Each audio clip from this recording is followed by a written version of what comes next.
In my hometown, there is a unique shop and artist called Hexworks that I frequent. It's an old world boutique that specializes in niche product that I described as being vintage style with a modern spin. Their items include cloaks, pocket watches, lapis, bizarre art paints, lavish jewelries, and Victorian home decor, among other curiosities. Let's just say it's a great place to visit if you're ever putting together a steampunk cosplay. Hexwork is, without a doubt, my favorite place to window shop, but I rarely leave with anything. The prices are high, rightfully so. And though I love the selection, I can't really say I need anything that have to offer. It would be different if I were a convention goer or financially stable enough to justify such luxury purchase.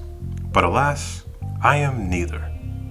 Instead, I relax in the shop's tangled atmosphere and drum up business for them whenever I have the chance to talk about the places. It's a mutually beneficial relationship. One day, however, a new product arrived at Hex, one that I couldn't help but gush over. There, sitting on the easel behind the store's front window, was a large, handmade, one-of-a-kind Ouija board. The woodwork was beautiful, and the text were striking. It was crafted so elegantly that I couldn't help but be captivated by it. I had to know where it came from and how much it was going for. Curious as ever, I made my way to the shop, walked right up to the owner, and inquired about a board's origins. He told me it was a new piece sent by a friend of a friend who had inherited it from a relative. It was an heirloom that had been in this person's family for many, many years, passed down from generation to generation. Too spooked by the board to continue the tradition, the man donated it to Hexworks. The more the owner and I talked about it, the more I wanted the board for myself. I was never big on the occult or the paranormal, but it was too beautiful of a piece to pass up. It was something I wanted for no other reason than to just say I own it. It would be a conversational piece and an item that I would proudly show off to my friends and family. The downside, the owner wants $500 for it. After a few rounds of haggling with the owner, he would put the Ouija board aside for me, and I would make weekly payments until it was paid off. He even offered me a slight friends and family discount for being a regular at the shop. After all was said and done, I would be paying $432. That was a still hefty price tag, but I was grateful for the compromise and gladly agreed to the condition. A grueling 9 weeks later, I was a proud owner of my very own spirit board. It came in an equally well-crafted wooden chest upon which word Ouija was etched, along with what presumably the year it was made, 1913. Upon opening it at home, I noticed a few extras that came with it. Inside the chest, along with the board, was an ivory penchant, an empty picture frame, and a small, faded pamphlet titled User Manual. The pamphlet consisted of diagrams and instructions over explaining the use of the board. It's more or less boiled down to place your hand on the parachute and wait for it to move. What I find peculiar was a section towards the back of the manual with the heading that read Cheat Sheet. It went like this. Want a simpler way to see your loved ones in the afterlife? Fear not. We have just a solution. Introducing the Ouija board cheat sheet. With this easy-to-flow guide, you'll be able to see the beret from you and know that they are okay. Simply follow these instructions. Number 1. Place the flame, including the kit, directly in front of the board in upright position. Number 2. Choose one of the following 29 character sequences and places your parachute over the letter and number accordingly. The year is which your chosen loved one was born. It represents by the 4 questions marked on the start of the sequence. The year which they passed, and they represent for the 4 questions marked at the end. Number 3. Be sure to visual the person in your mind as you move the parachute across the board. If done correctly, a still image of your loved one should appear within the frame, however briefly. Disclaimer, this is not a precise science, or result may vary. Each strung of the characters work differently, depending on the person. the time of day and the area in which you are located relevant to the spirit realm. If one sequence doesn't work, fret not. You can always try another. And please bear in mind, this is a one-way window. Your loved ones will not be able to communicate with you when their images surface. Any attempts to speak with them will be met with silence. Enjoy! I chuckled at what was clearly the attempt at humor by the maker of the board. Distressful, perhaps, but it was certainly comical. Imagine that, entering a code into a Ouija board and receiving a snapshot from the other side. How ridiculous. Still, something about the Ouija board cheat sheet irked me. Was the picture frame only the purpose of accompanying the joke? Shouldn't the manual have clarified this a little further? And who exactly was the joke meant for anyway? The board was a one-of-a-kind, more than likely commissioned by the original owner. Was such a beautiful crafted piece really meant for nothing more than a gag gift? Having a gag gift, I set the thing up, frame and all. When I was out of a boredom or a desire to prove to myself that the cheat sheet really was a load of malarkey, I decided to follow the instructions to the T. I grabbed a beer, chose the character sequence, and recalled the birth and death date of my favorite family pet, Scratches. All dogs go to heaven, right? After placing the parachute over the conspiring characters, I looked up at the frame. I swear I saw a milky white dog manifest behind the glass. There was no image, just a cloudy partially dancing about like dust brushes off the old book.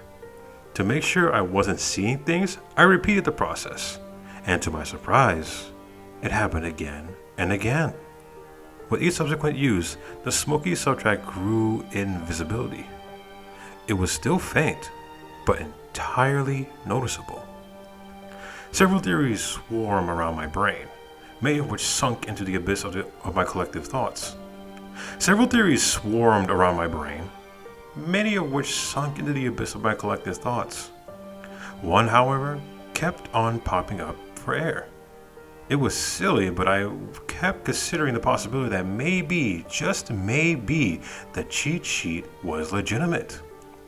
Crazy, I know, but the prospect of having a truly supernatural artifact was exciting. Even if there was a rational explanation to what I'd seen, I was at least going to have some fun playing around with this thing.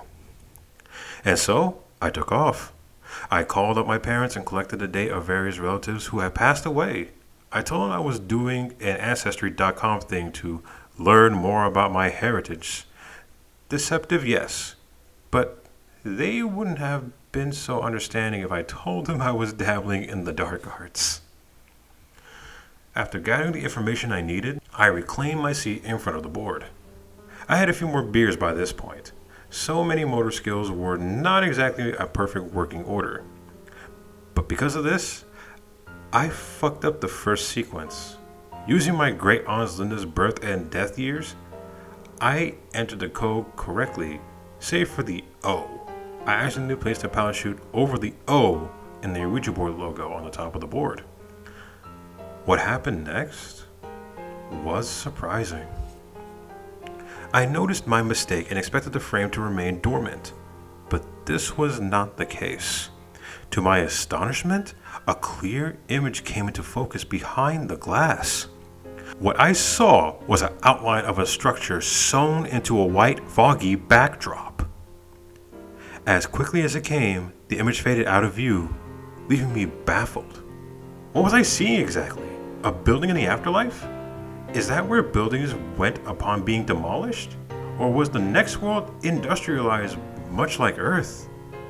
Enthralled by the idea of having to peek into heaven's inner workings, I fudged up some more sequences. I plugged in random years, past, present, and future, and made up my own codes. There was no rhyme or reason to this method. I was basically punching the random combinations to see what would happen. I was rewarded with little results. Only a couple of my own codes worked. And the images that came about were too blurry to make out any distinct features. Despite mostly failing in my endeavors, I kept at it. Sequence after sequence, I continued to move the parachute across the wood. I grew tired, but my curiosity far outweighed my eyelids. Towards the wee hours of the early morning, I struck gold. One of my made-up codes worked, giving me a proper glimpse of what comes after. As clear as day, I saw a bustling street, filled with what I assumed were souls of the departed. In addition to people, there were cars, buildings, traffic signs, the likes of which I've never seen. It was similar to Earth, scenery but significantly different. Surrounded by a flood of lights and white fog, the landscape felt altogether more peaceful, for lack of better descriptions. Honestly, it's something I look forward to being part of, in the distant future, of course. I was satisfied with my find, but I couldn't stop there. Using different variations of the same sequence, I pressed on. To my delight, I was greeted with more and more images of the afterlife, all of which bore great clarity, allowing me to see even the finest of details. Here are some of the things I saw. Skyscrapers, far taller than any earthly counterparts. Transparent bridges, connecting various parts of the heavenly community. Bioluminescent trees and wildlife, mostly scattered about, but I did find one large forest. Glimmering pools of water around every corner, strange weather patterns. Every now and again it's icy cloudy, but they change color from image to image. With every sequence, I found something new and unusual on the other side. I was exploring of sorts, discovering vast sections of a land in uncharted territory. This was now my hobby of choice.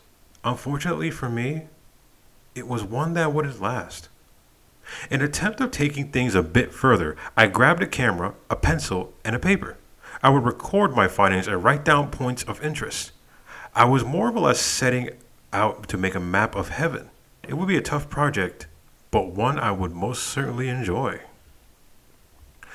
Now by this point, it was around 8 o'clock in the morning. I'd been at it for about 9 hours straight, and I was more than ready to take a break and catch some shut-eye. I decided it would be best to start my cartography project after a quick nap, but I went to try one more sequence before I go to bed. I made another variation of the jackpot code and entered it into the Ouija board. I then watched with bated breath as familiar white particles came together like puzzle pieces to form another heavenly landscape. The anticipation was torture. I felt like an addict, biding my time, and I waited for the heroin to take effect. I may have been a little obsessed, but at least the way I got my kicks was harmless. Or so I thought. Just as I was about to receive my fix, something strange happened. The pieces of the image swirled around at high speed before revealing a blank, dark background. White letters then faded into view, creating a very clear message. Stop. Perplexed, I tried another sequence, then another, then another. Each time I was greeted with the same word. I even tried older codes that I knew worked, but to no avail. For an entire hour I tried and tried, begging the board to work again, to restore its supernatural properties. Eventually, I got one code to work, but not in the way that I hoped. Upon using the code, old images resurfaces, cycling backwards like slides on the projector. In every one of them, something was amiss. It was distant at first, but as the frame cycled through the image, I came closer to the foreground. It appeared to be some sort of shadowy figure, pitch black and faceless, like a black cloak suspended in the shape of a person. Within a few moments, things took a turn for the worst. The darkness stayed, but the scenery changed. From the afterlife to this life, I saw still frames of my family and friends here on Earth, the shadowy figures looming behind them. I helplessly watched as it crept up to them, itching closer and closer to contact. I was horrified. Before the figure could reach out and touch my loved ones, the slideshow ceased. For a moment, the frame was empty, void of the horrors that once danced behind the glasses. I was granted a breather, but not for long. After another moment or two, one last image filled the frame.